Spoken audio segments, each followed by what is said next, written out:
Guys, it finally came. I finally got the Mark 45 minifigure. If you remember from a previous video of mine, I talked about how I tried to get this figure and the set that it came in, but I got the wrong figure. I finally got the figure, and here's it in all its glory. You can see why it's such a popular figure, being giving how there's so much detail on it and how the very uniquely detailed mask. It just comes with one of the older Tony Stark heads with the just normal smirk and the snarl on the other side. It's got a lot of detail. I really like it. It's very unique, and I'm excited to add it to my collection. Hello, everybody. Today I have another video for you all. Hooray! And I apologize for the lack of videos recently. I've just been busy with holiday stuff, but now I'm able to start filming again. And with the new year, I thought we could start off with fairly large set. This is probably the largest set I've reviewed on my channel so far. Before we get into the actual set, I'd just like to look at all the figures first. So the set comes with 5 minifigures in total, and all of them being pretty detailed, except for the fact that most of the figures don't have leg printing, which I'll get into that in just a second. First figure I wanted to look at was Iron Man, and this is the Mark 7. And in my opinion, I feel like Iron Man will always be the best figure out of every Lego set.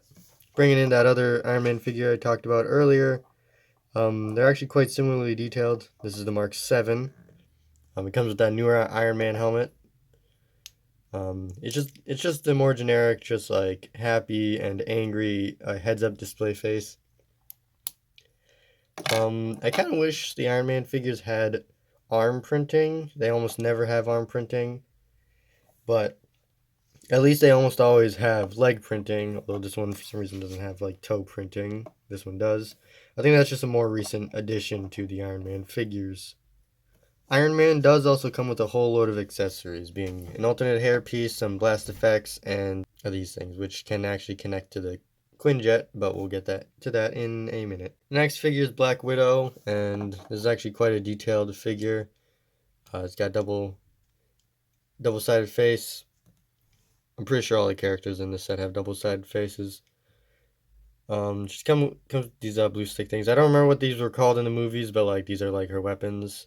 Although I'm pretty sure they're not entirely blue sticks. Like they're not blue lightsaber looking things. I'm pretty sure they're more like metal rods that glow blue. I don't really know. This figure almost would have been perfect if it wasn't for the fact that it didn't have leg printing. Like if this had leg printing, it would make it like a perfect figure.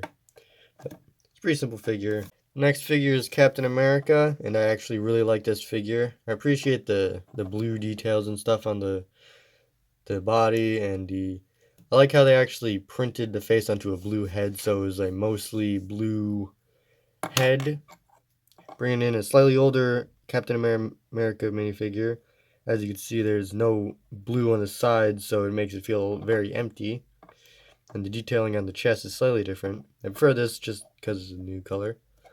I also do appreciate how LEGO started doing the gray shield print, or like color shield on a gray shield, because it gives it a lot more of a metal vibranium look, which just feels way better for the, instead of the generic red plastic looking Captain America shield. It's a very nice figure. I'm glad they upgraded from this figure, because although this was a nice figure, it's not nearly as nice as this one.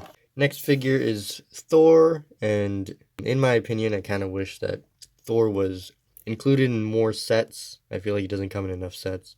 He's got a normal happy face and like an angry electric face. And he has this like lightning, he just comes with a lightning rod piece and a hammer. You can't really connect them together at all. There's nothing included in the set to connect them at all. Just kind of left like this. I kind of wish this hammer came in silver instead of just light gray. I'm pretty sure the light gray is actually more accurate, but I would have preferred the silver to make it look a little more hammer-like. He's got one of these newer, just singular hole capes, which actually are starting to grow on me a little bit. I do I do enjoy the older ones where it's like two holes because it does kind of hold more firmly to the figure. But I feel like this, it wraps around it a little less, so you end up being able to make some characters that don't have like full wraparound capes, like Thor, where it just comes off his back. Final character is Loki, and he also comes with the same cape that Thor does. And this piece is supposed to be his scepter, which is a very important item in the first and second Avengers movies. I kind of wish they made a custom piece for it instead of just using this generic, like, I think Ninjago, just sword-looking piece. I do appreciate the figure. It's printed on this, like, gunmetal, dark silver color. His face, in my opinion, his face doesn't really fit the character of Loki. He does have a second face print, which is like when he gets handcuffed and stuff, and like they put like a muzzle on him. He also comes with hair. But I feel like the smile doesn't really fit Loki because I don't think he ever smiles like this. You can normally see him like doing like a devious, cheeky grin, but like never a full-blown smile like this. I just feel like it doesn't fit the character. This helmet piece is actually probably the highlight of this figure. It's very accurate and looks really good on the character. And I could probably see people doing all sorts of mocks and customs and stuff with that helmet piece. Anyways, now getting into the set itself, we could probably remove all these figures. They'll just pop off. So here's the set in its entirety. It's the Avengers quinjet. Now this is based off the one from, I'm pretty sure, Age of Ultron. It does actually come with a sticker sheet to change it from the Avengers quinjet to the Shield quinjet, which would be the one from the first Avengers, or Avengers Assemble, which is the first Avengers movie, or anything before that. It's got flip-up landing gear, and actually, speaking of which, if you look at the side, there's these massive gaps, which is meant to allow the landing gear to flip up, and it looks okay when it's flipped up, but when you flip it down, you start to see right through it, and it really doesn't look very nice. I understand they're probably working with some limitations because it can only be so big, because I'm pretty sure it's supposed to be still be a play set while still being a mostly minifigure scale quinjet, because it actually is very large, but I'm pretty sure the quinjet would actually be even larger, or at least the interior would be larger because it's actually quite cramped in there. I actually really like the way the wings were designed. If you look at them like this, it's actually very open, the way the actual quinjet is. And looking at it under here, you see these two massive rotors, which don't really lock in place. They kind of just sit here, and you have to, like, just angle them. You get a similar problem with, like, the tips of the wings here. They don't lock in place or ratchet at all. They just, like, flop back and forth, and they're kind of floppy, so it's a little frustrating to try and get them level with each other, because almost no matter how you pose them, they almost always look slightly uneven. Coming to the front here, you can see this very nicely detailed, kind of curved windshield, which I really appreciate the way they got it to look. You see a second windshield up here, which is kind of useless besides letting in some sunlight, because there's no actual cockpit or anything, or anywhere to sit a minifigure up here. It's just empty. I'm pretty sure, I don't know if there is anything up here or not, but it's just there. Opening it up, you can see that there's two spots to fit minifigures. Although strangely enough, this set does not come with like Nick Fury or anything, so you can't really fit a second character in there, because I don't think Captain America or I don't think Steve Rogers is qualified enough to drive this, and so you only get one person who knows how to fly it, because Thor obviously does not know how to fly this thing because he's not from Earth, and Tony Stark probably might know how to fly it, but he doesn't really fly stuff because he's normally in his Iron Man suit. So you really only get one person that would logically make sense to go in here. So it's a little odd. Looking on the inside, you could see 6 chairs on each side and a whole bunch of accessories. It's very hard to get good angles of it because it's not very open. Like, it's not very easy to fit your hands in there, and there's a lot of a lot of parts covering it, so it's really hard to see any detail in there. But I will tell you what's in there. So there's a walkie-talkie, handcuffs, binoculars, and a wrench right up front, and then 6 chairs at the back. Like I said, it's very hard to see and also very annoying to try and get your hands in to put characters in, but at least it looks nice from the outside. Now on the bottom here, there is this little flip out thing, which I'm pretty sure is supposed to be a gun. I think there is a scene where it like deploys a gun and like starts shooting at Loki or something.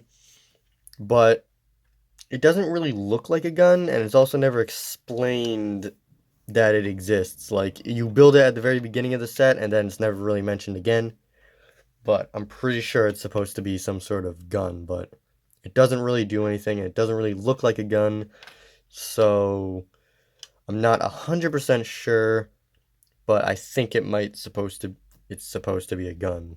But like I said, it doesn't really look like a gun, so if it's supposed to, it's not really convincing me.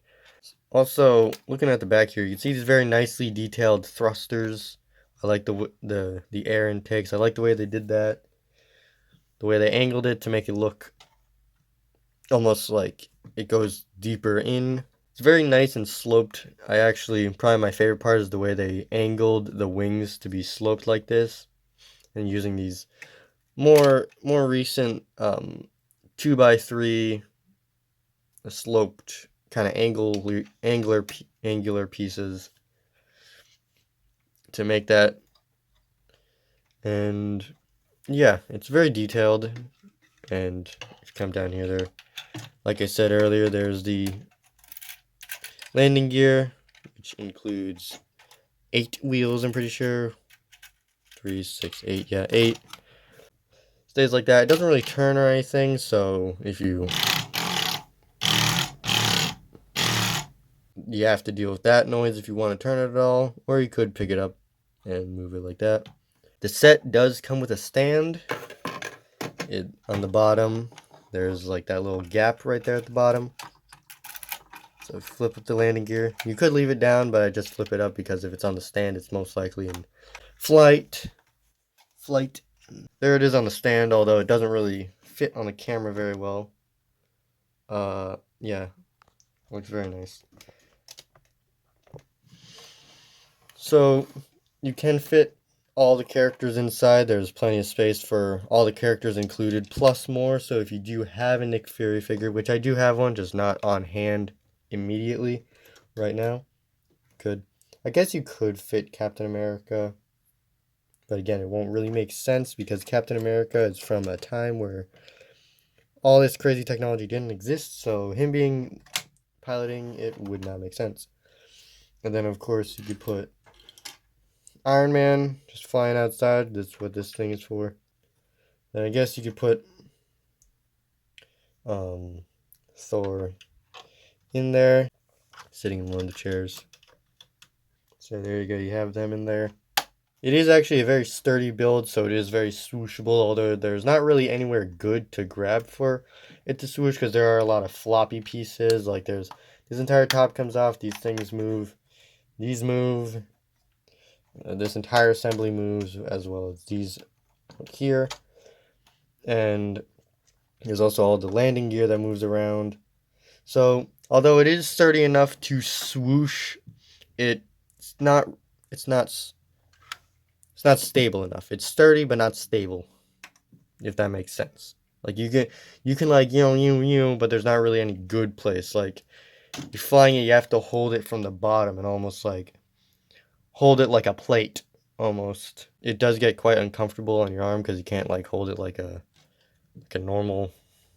You can't really hold it very well like a normal plane, and if you do, you're most likely gonna drop it. So it is swooshable, but I don't suggest you swoosh it because it's probably gonna fall out of your hand because it's just so awkward to hold.